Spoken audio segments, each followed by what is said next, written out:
20. mai, kolmapäev ja matemaatikatund. Ja meie oleme jõudnud tööraamatus sellise leheküljeni nagu 110 ja 111. 110 ja 111. Ja kui me nüüd pealkirja vaatame või teemat vaatame, siis see on 54 ja kordamine. Me oleme sinuga läbinud kõik teemad, mis meil matemaatikas on ette tulnud ja mida meil on vaja olnud läbida ja me oleme jõudnud sinuga kordamisosa juurde. Nii, aga asume siis kohe asja kallale ja vaatame, milliseid ülesanded meid siis täna ootavad. Tööraamat lehekülg 110. Mul ei ole kahjuks sulle siia ette nüüd kuvada sellist ilusat värvilist pilti, nagu sinul tööraamatus on. Et minul on ainult arvutamise osa, aga sellega me saame ju hakkama, eks ole, et sellest pole midagi. Nii, ja esimene ülesanne näeb siis välja selline. Natukene pean ennast tõstma, et ei oleks ees. Nii, ja loeme kõigepealt koos seda lugu, mis seal üleval siis on. 2 sõpra käisid pühapäeval matkamas. Lahenda ülesandeid. Värvilehe alumises servas lahendatud ülesande täht. Siis võid minna edasi järgmise ülesande juurde. See oli nüüd väga oluline koht. Lahenda ülesandeid. Me hakkame sinuga järjest ülesandeid lahendama. Nii, ja siis on öeldud, et värvilehe alumises servas lahendatud ülesande täht. Nüüd ole hea ja vaata sina sinna alla, lehekülje alla äärde. Sul on kirjutatud sinna sõna tark. On nii. Ja iga selle tähe juures on oma number. T-tähe juures 1, A juures 2, R 3 ja K on 4. Mis tähendab seda, et kui sa nüüd üldse seda tervet lehekülge vaatad, siis sul on ka 4 ülesannet. On nii. Ja seda ongi nagu silmas peetud. Kui me lahendame ära esimese ülesande, siis lähed alla äärde ja värvid ära esimese kasti ehk T-tähe ja nii edasi. Aga ma tuletan sulle seda vahepeal siis meelde, eks? Võtame esimese ülesande. Ja jutt käib siis ikka matkamisest. Ja kohe on esimene küsimus. Kumma seljakott oli raskem? Tee sellele seljakotile X. Nii, sinul on seal 2 poisi pilt ka. Üks on Ott ja teine on Märt. Aga minul seda pilti ei ole, on ainult see lahenduskäik. Nii, sinu ülesanne. Arvuta esimene tehe ja kirjuta vastus. Arvuta teine tehe ja kirjuta vastus. Võid korraks video stoppi panna, ära arvutada ja tulla tagasi ja siis kontrollime, kas vastus on õige.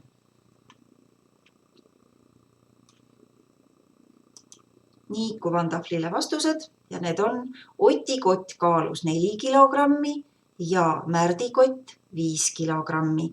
Nüüd on sinu ülesanne. Kumma seljakott oli raskem? Tee sellele seljakotile X. Nii, nüüd otsi üles need 2 poissi, kes sul seal on. Seal on vaiksed valged ringid. Ja nüüd vali, kumba selle seljakoti peale teed sa X-i märgi. Nii, kumba valisid? Märdi loomulikult. Esimene ülesanne on tehtud. Sa võid minna vihiku alla äärde ja värvida ära esimese kasti, kus sees on T-täht.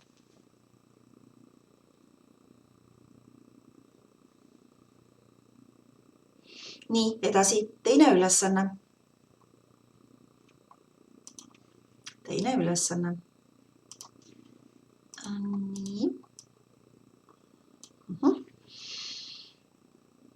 Loe, mida on vaja teha. Poistel tuli minna üle madala oja. Joonista sild kõige kitsamasse kohta. Aga selleks, et seda teada saada, on sul vaja kõigepealt arvutada. Nii. Pane video stoppi, arvuta ära ja siis tule tagasi.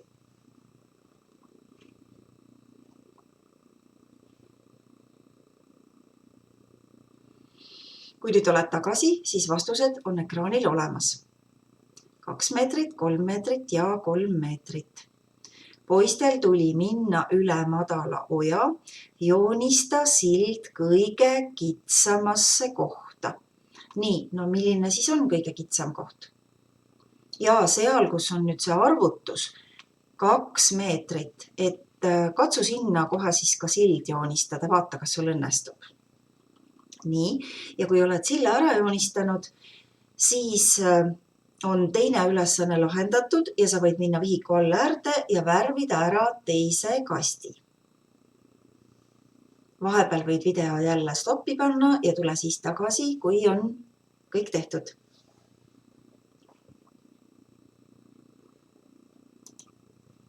Me oleme sinuga jõudnud 3. ülesande juurde.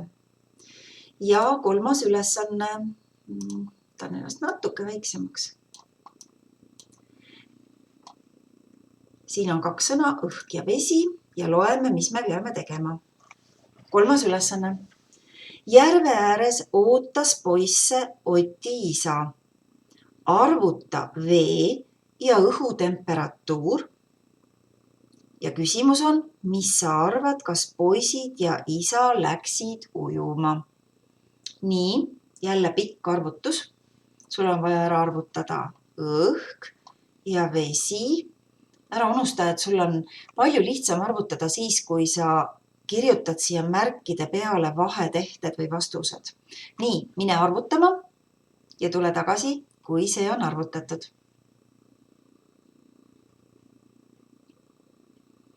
Nii, tulid tagasi ja vastused on siin.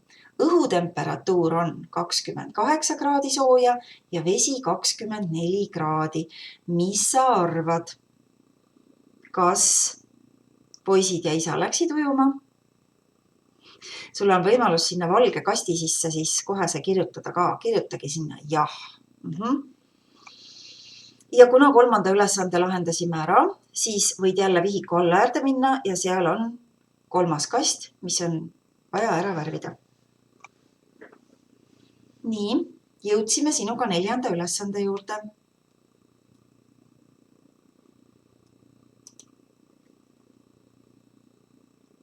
Poe lahtioleku ajad on siis siin peal.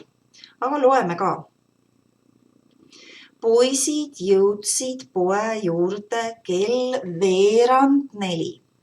Kas nad said poest kohe jäätist osta? Nii, poisid jõudsid poe juurde kell 3:15. Tuletame meelde, mida tähendab 3:15. See on 15 läbi 15 minutit. Niimoodi on 3:15, eks ole, 15 on 3:15. Ja nüüd vaata palun poe lahtioleku aegu. Tuleta meelde hommikused ajad ja õhtused kellaajad. Ja mõtle, kas poisid said osta kohe jäätist.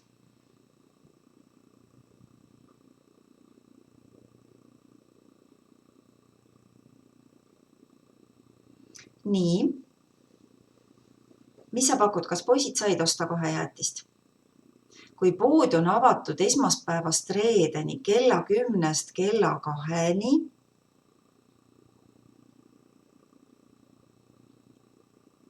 siis mis päeval poisid tegelikult matkasid?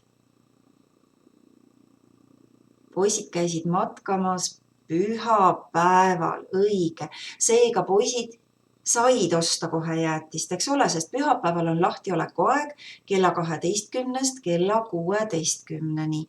Laupäeval 16 kella 20. Ja nagu ütlesime esmaspäevast reedeni, siis kella 10 kella 2. Nii et mõtle nüüd selle peale. Kas poisid oleks saanud osta kohe jäätist, kui nad oleksid matkanud laupäeval? Ei oleks saanud, eks ole, sellepärast, et kui nad jõudsid sinna kell 3 läbi 15 minutit, siis neil oli veel aega 45 minutit, et oodata, millal pood lahti tehakse.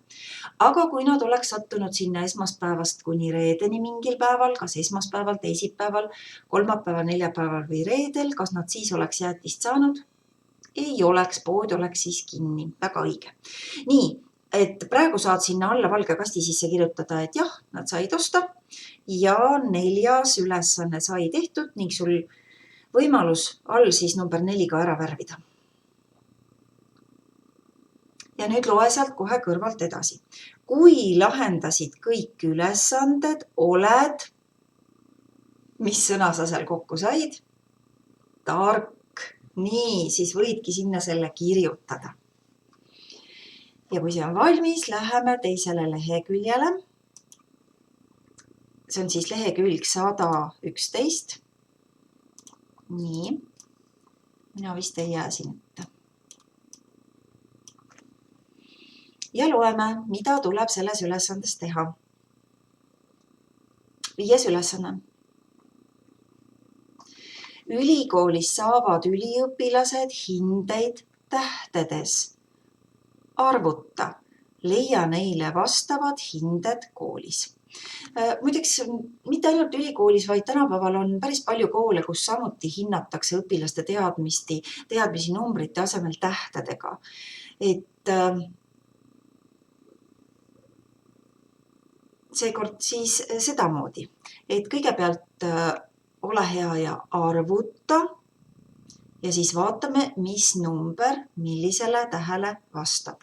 Nii et sinu ülesanne kõigepealt arvutada need vastused. Tuletame meelde, kuidas oli tähte sisaldava võrdlusega arvutamine. Esimene on sul juba ette tehtud. 14 pluss t võrdub 17 ja missuguse tehte sa teed? Pöördtehte. 17 miinus 14 on 3. Teeme järgmise ka koos. 8 pluss c on võrdne 12-ga. Ja nüüd millise tehte sa teed? Pöördtehte. 12 miinus 8 on 4. Ja ülejäänud tehted arvuta nüüd ka ära ja kui sul on arvutatud, siis tule tagasi, kontrollime ja vaatame.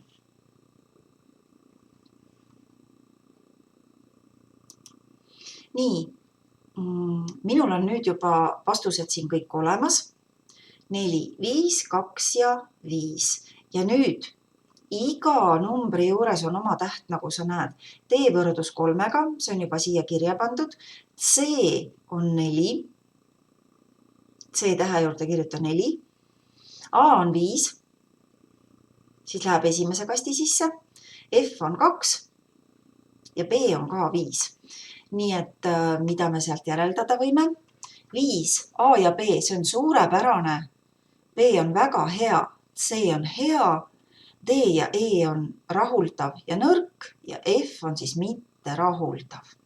Et vot sellised hinded siis nendel lastel seal koolis. Aga nüüd edasi on sinul veel üks osa vaja ära täita. Minul seda sulle ekraanile kuvada ei ole, aga sinul on ta tööraamatus olemas. Ja nüüd vaata, pane endale hinne nii nagu ülikoolis. Esimeses tabelis on teema ja siis on vaja sinna taha panna täht. Esimene on 10 piiris liitmine. Nii, kuidas sinul läheb 10 piiris liitmine? Mida sina arvad? Pane sinna kasti sisse siis taha täht. Kui sa arvad, et sinu hinne võiks olla 5, siis sa saad endale panna A või siis B.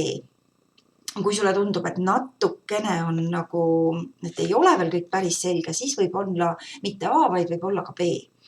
Või kui sa ikka teed vigu ka sisse, siis sa paneksid endale 4 ehk C. Et selle sama tabeli järgi, mis seal üleval on, saad siis iseennast ka hinnata. Ja nii edasi loed.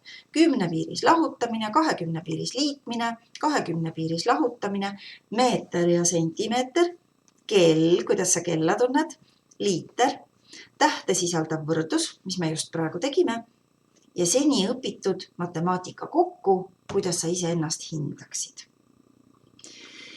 Nii, 6. ülesanne on ka, aga kuna me koolis ei ole ja pinginaabrit hetkel ei ole, siis selle 6. ülesande võid jätta täitsa vabalt tegemata. Nii et tänasega siis saabki matemaatikatund just nii läbi. Nii et kohtume sinuga jälle homme.